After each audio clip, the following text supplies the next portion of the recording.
Good morning, everybody. How are you? I am Erin Hart, and this is Eva. and this is Monday Mindset. Welcome. So glad that you're here. So, I have my hair not done. I haven't gotten any makeup on this morning, and this is perfect because today we are talking about post-event collapse and how to avoid it, how to stay on your plan after a big event. So, oh yes, your hair looks pretty. So, okay, last weekend was amazing. We had our in-person transformation retreat with the one-to-one clients, and it was so fun. We went to Park City, Utah, and from Wednesday to Sunday, we just had this incredible immersive experience. We talked about some of the activities that we did like meal prepping together and just sharing ideas and You don't have any reminders about Nadius and... Okay, this is awesome. This is so funny. Oh my gosh. Okay, this is a great Monday mindset because it's so descriptive of what post-event collapse can look like. So we gotta be careful. Okay, so last weekend we had a chef that came and did an amazing presentation on knife skills and how to season your food. We went journaling in the mountains and it was the most scenic and beautiful view, and we just sat and journaled about our dreams and our goals for this year. You know, this is the year of you, and it's so important for us to take the time to reflect and to dream and to look at that big picture. We had some mindset trainings where we talked about the power of our thoughts and how to feel better emotionally, how to control our thoughts, and how to choose thoughts that are empowering and help us to feel more driven. We had a yoga instructor come and talk about restorative sleep, and oh, you gotta be quiet. And how to talk about restorative sleep. We did yoga nidra. It was just so relaxing and so fun. And then after that, we did something that was out of a lot of people's comfort zones, and we went rock climbing. So we just went to a gym, but it was really so fun to see everyone doing something that was new and scary and hard, and they just rocked it, you know. So it was just fun to cheer each other on and to laugh, and so it was a really great experience. At the end of the week, we went to the Brightest in Utah conference. So it's for followers of Bright Line Eating, which is really similar to what we do in our sugar and flour free lifestyle. So we went there, and so Joanne Campbell Rice was the keynote speaker, and she's one of the coaches in Bright Line Eating, and her presentation was awesome. And then there were multiple breakout sessions. So it was just a really great week and so fun. It was a big event, especially, you know, for me it was really exciting because this is the first client retreat that I've done. And so I just want to talk to you a little bit about what happens after a really big event like that. So a lot of times, you know, you go on a big trip, you have a big holiday or you know, a big social gathering. So things like that can kind of throw people off of their plan. It can be a challenge for people to stick to their plan after a big event. It's even harder for people sometimes after the event than it is during the event, because we all commit to staying on our plan, and then we go through this event and we're on our plan, but then after the event you come home and you're exhausted, you're tired physically, you're tired physically, mentally, emotionally. You are, all the laundry has piled up at home. Maybe, you left your kids and your family and your house is a mess. You come back to like 300 emails and all of that stuff can feel really stressful after an event where you just like have had a great time and it was so amazing. But it's the post-event collapse that can really throw people off of their plan. And what happens is that if you fall into the trap of post-event collapse, you just lose momentum. You may just start to say like, oh, I'm so tired, so I'm just not gonna plan or prep my meals right now, or I'm going to, you just kind of get out of your habit stacks, or you start to make exceptions because you're tired and your willpower depleted, right? So that's what we're trying to avoid, and what I want to teach you today is how to avoid post-event collapse, how to stick to your plan even after big trips, even after holidays, even after, any event that could potentially derail you. So this is a lifestyle, it's not a diet. And you're going to have a lot of events in your life. You're going to have birthday parties, Christmas comes around every year. You'll have trips and social gatherings. So we want to learn how to stay on our plan no matter what the situation. No matter if we're on a trip in Hawaii, or no matter if we're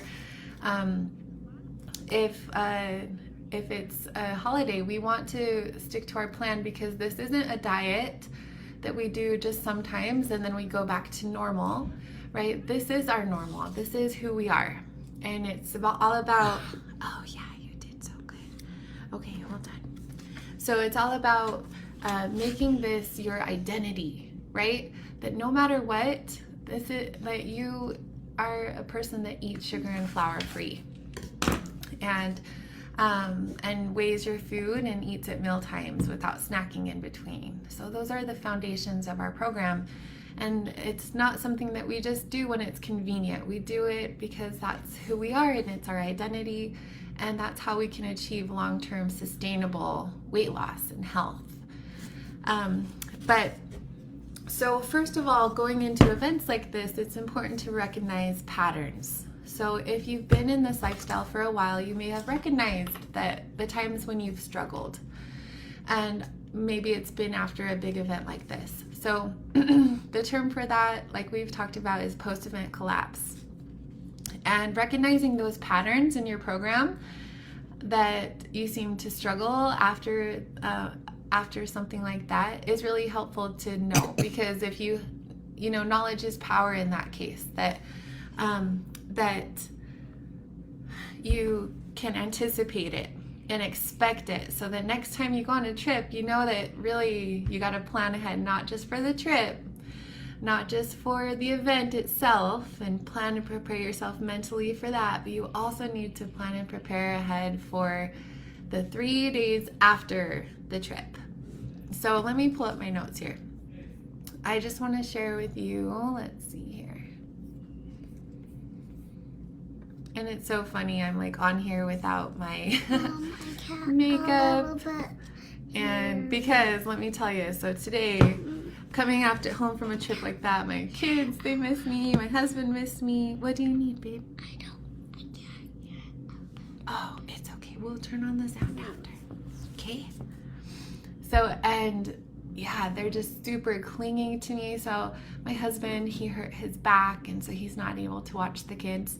And so it's all of these things that are building up after the event. But let me tell you how I'm avoiding post-event collapse in my program, even with all of this, and trying to get back into the work week is, so first of all, I always expect it. I always know it's coming after a big event. And so, hey, remember, you got to be really quiet. So it's all about planning ahead and preparing ahead of time Like I said, not just for the trip, but for the event itself.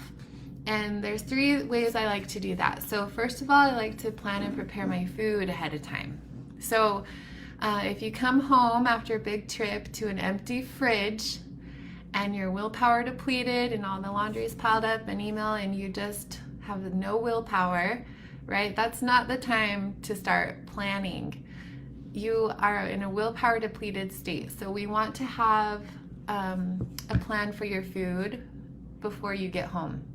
So what I like to do for that is I like to make sure I have groceries in the fridge. So I'll order some groceries online and like pick them up on my way home is a way I can do that. Or just making sure you have frozen meals in your fridge or prepared meals, maybe some easy canned things in your food storage. So you could have madras lentils and cauliflower rice is like a really fast one that I always have around as a backup plan. I love Amy's vegetable soup. That's just, counts as like your 10 ounces of veggies. And then I have, so things like that are a little less prep work, and that are just always in my pantry. So I always make sure to have things like that around. But really just the first thing I do when I get home is grocery shop. So you just got to stock up the fridge. Even on your way home, before you even get home, just run past the grocery store, pick up your food so that you have choices. So stocking up your fridge. The other thing with your food is you really want to write down your food the night before. So some of the most important habits that we teach in this lifestyle, the sugar and flour free lifestyle, is the habit of writing down your food the night before, and then the next day eating that and exactly what you wrote down. Because when we do that, we're using the higher part of our brain. We're not using our survival brain, right? When we're starving and we just want to eat anything that we see, that's our survival brain. So we want to plan ahead and so that we can make the best choices. So writing your food down the night before, what you're going to eat the next day, then you know that you have that food. You look in the fridge and you can make sure that it's there. And then also you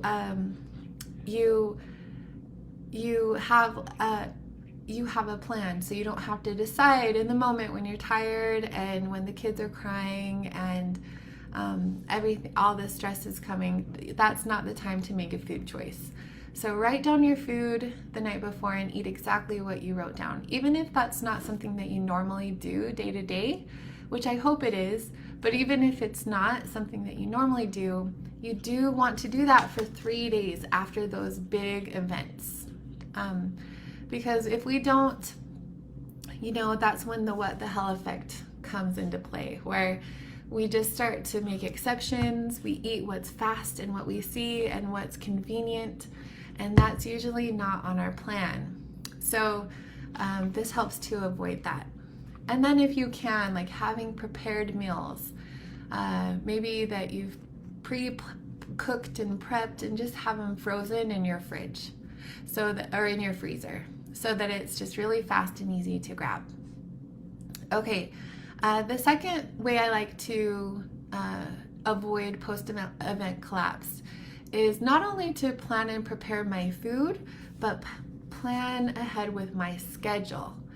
And I have a client who is so good at this. And so she was telling me after this event, she had like a dentist appointment scheduled and all of that. She canceled all of that for the next 3 days because she knows that she can anticipate that post-event is a real thing and that it's sabotaged her in the past. And so it's really helpful to just clear your schedule. You're going to be tired. You're going to need some time to rest. You're going to need time to do your laundry, and you're going to need time to do all of that. So not just trying to take those extra things out of your schedule so that you'll have a little bit more time to rest and recover, so that you can, it's kind of the vacation after the vacation. So, and then the third way I like to avoid post-event collapse. Oh, that's so pretty. That's so The third way I like to avoid post-event collapse is to increase accountability for the next 3 days. So 3 days after the event, you find someone to be accountable to, and you commit to be 100% with your plan during the next 3 days. No exceptions, no excuses. And it makes it so much easier if we have someone to be accountable to who's following up with us than if we just try to go about it on our own. So Joanne Campbell Rice talked in the conference. She's that coach from Brightline Meeting, and one of the things I really love that she said about post-event collapses, the reason that we struggle with that after a big event is for a couple of reasons. So first of all, well, I guess a few reasons. So first of all, we're just tired, like we talked about. But second of all, sometimes after a big event, we have a vulnerability, oh my goodness, I cannot talk, a vulnerability hangover. So at a big retreat like we just went to, we had a lot of deep conversations. We had a lot of beautiful connection, and being vulnerable is so powerful, and just sharing the struggle, right? But after a conference or event like that, you can kind of be like, what the heck? I just shared, so that it can be kind of uncomfortable to realize that you shared all of that. And so that can be something that contributes to post-event collapse. She also talked about ego blowback.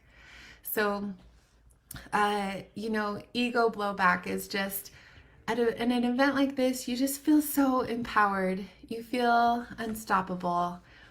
An immersive, inspiring event like this is so fun because we can really just, look at the big picture of what we want our lives to be and who we want to be.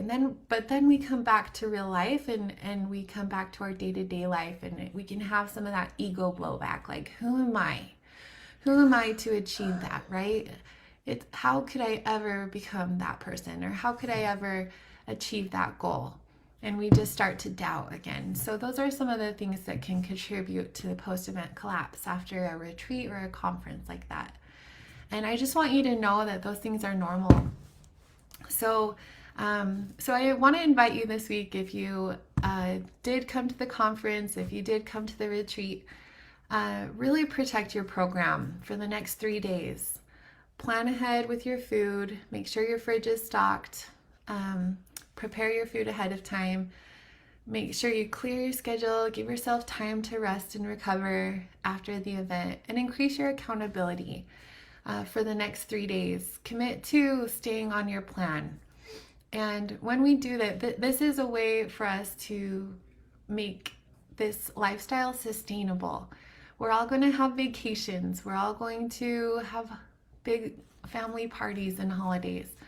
And those things are really fun, but they're also very willpower depleting.